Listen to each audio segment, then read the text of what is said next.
Hello. Yeah. That's the kind of response I love to get when I say hello to people. Thank you, Jen.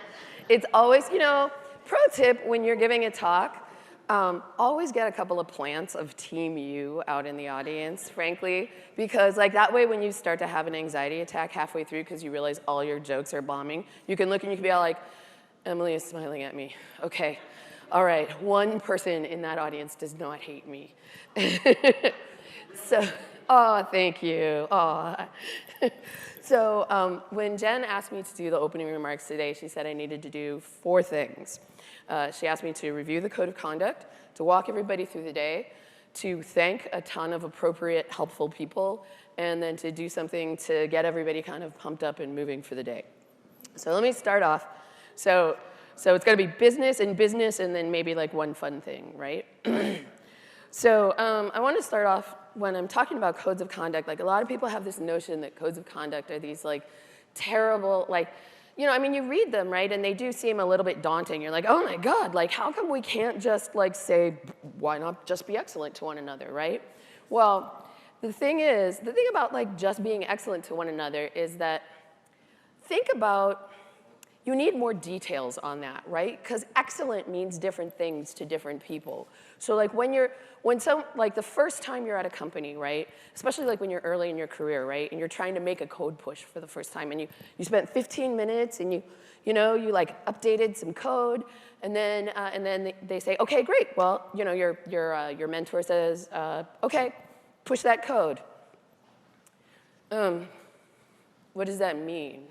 Like, push that code is the be excellent to one another, right? Because you're like, well, do I push it to staging first? Do I have to make my own branch? Like, how do I get set up with Git? Are we even using Git? Like, what is going on here? Like, what are our rules about code messages, right? And so codes of conduct are similar to that, right? They're explaining to you the details of being excellent to one another.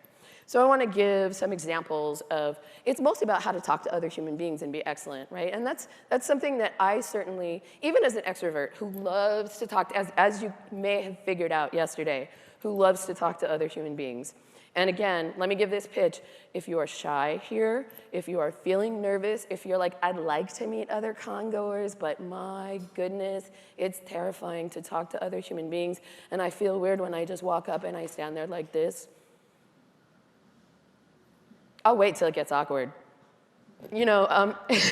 Like if you're that person, particularly if you're somebody who's looking around the room and you're kind of like, a lot of people here don't look like me, and I may not have as much in common. Maybe they're older than you or younger than you, or their skin tone is different, or they walk differently, or whatever, right? Any of these things, if that makes you feel uncomfortable, come to me and say, Connie Lynne, particularly at lunchtime and during like the longer breaks, because then I have more time, to say, Connie Lynne, I would like to meet someone awesome. And I will ask you to tell me a couple of awesome things about yourself, and then I will find the awesome person to match you up with, and you can have some conversation. And it's okay, even if I'm talking to other people, you can come up and you can do that awkward thing where you kind of stand and like look at me like you're trying to catch my eye, and I'll be all like, oh, hi, who are you? I'm Connie Lynne, I haven't introduced myself yet, and I'll get your name. So some other things, if you don't have like a training wheels person around, handy.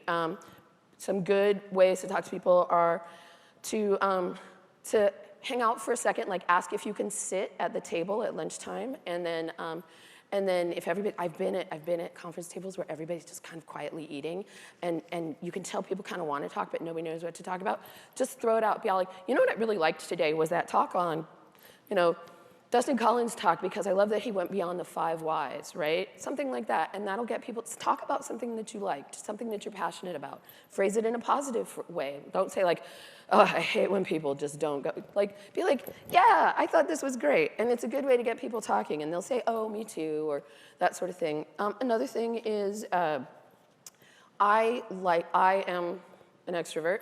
And I feel like for a number of conferences, I ran Usenix Lisa last year, and I work with Velocity, and then here, like I like to go to people who look like they're sitting alone, but maybe, like if they're in their computer, I leave them alone, right? Or they're in their phone. But if they're sitting and they're just kind of looking out at the crowd with that yearning look, like they want to talk to people, but they're not sure how or why, I'll be like, hi, I'm Connie Lynne.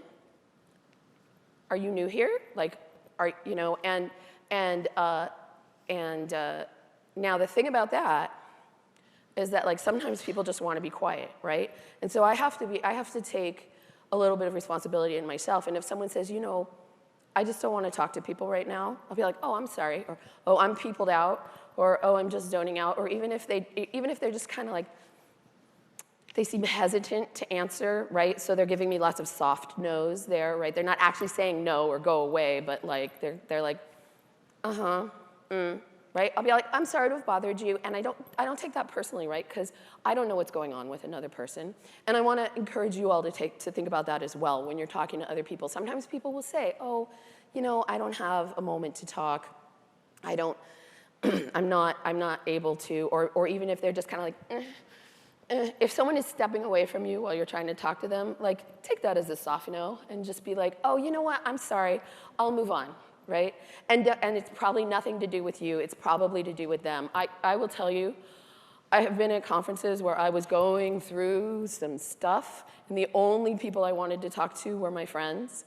And yet, most people do come to conferences to meet people, and so, but you never know, right? Maybe somebody's just trying to get back out into the world after having a bad time, and so they're not feeling like the extrovert energy, and that's not on you.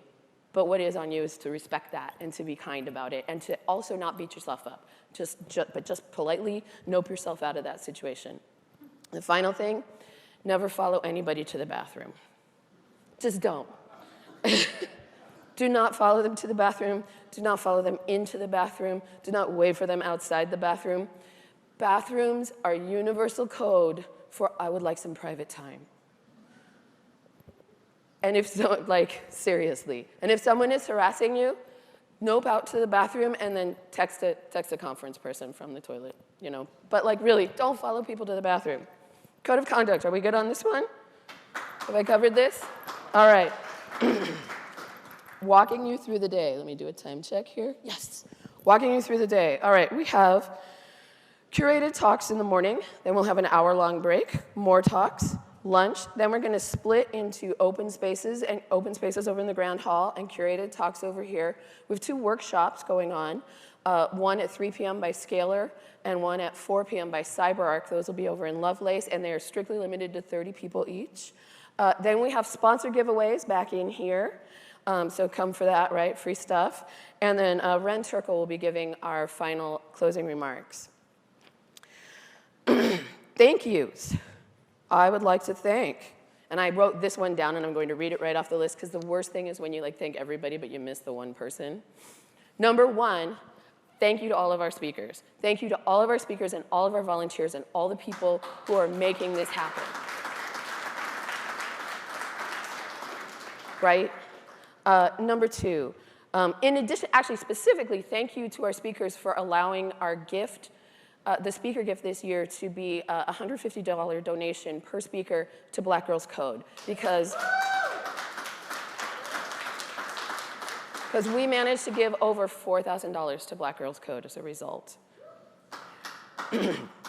I'd like to thank Albert, our AV tech from Best Media, Chris from Confreaks, who is filming all of this, Catered To, who does all of our food, and Amanda and Lindsay from White Coat Captioning, who are doing all of our captioning.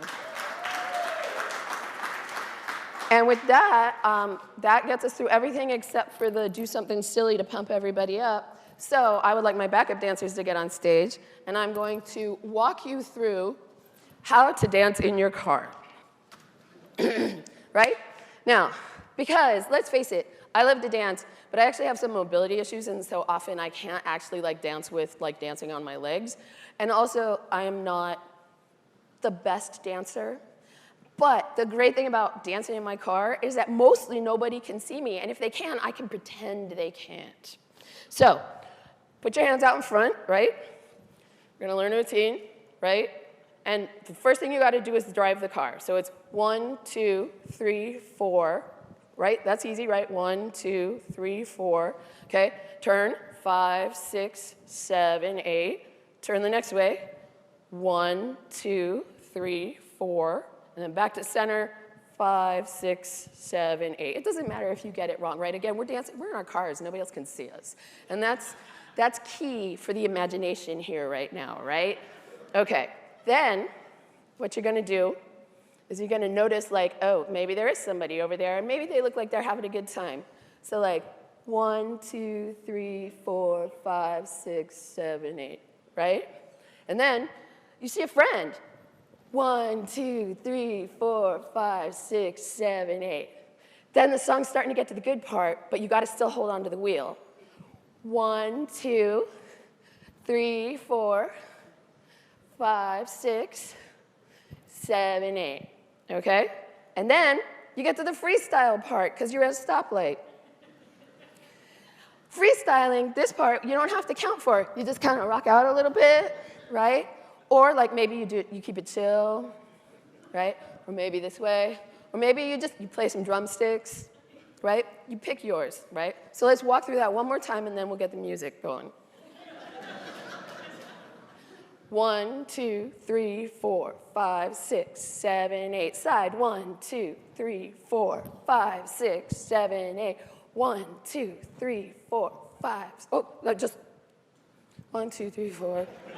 5, 6, 7, 8. 1, 2, 3, 4. Oh yeah, 5, 6, 7, 8. Sorry, I got very excited. See, that's, okay.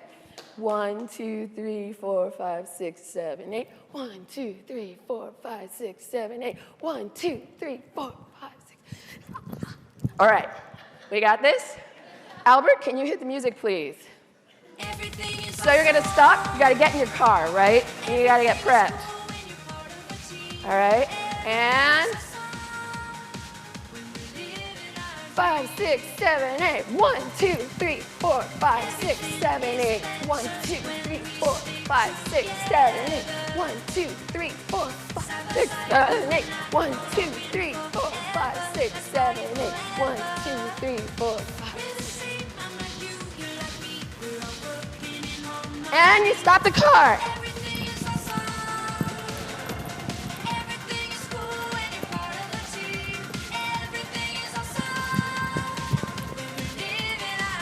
All right, thank you, Albert. Thank you. Yay! Thanks, everybody. Oh, and a high five to your friends because they were in the back seat all the time watching you. Yeah!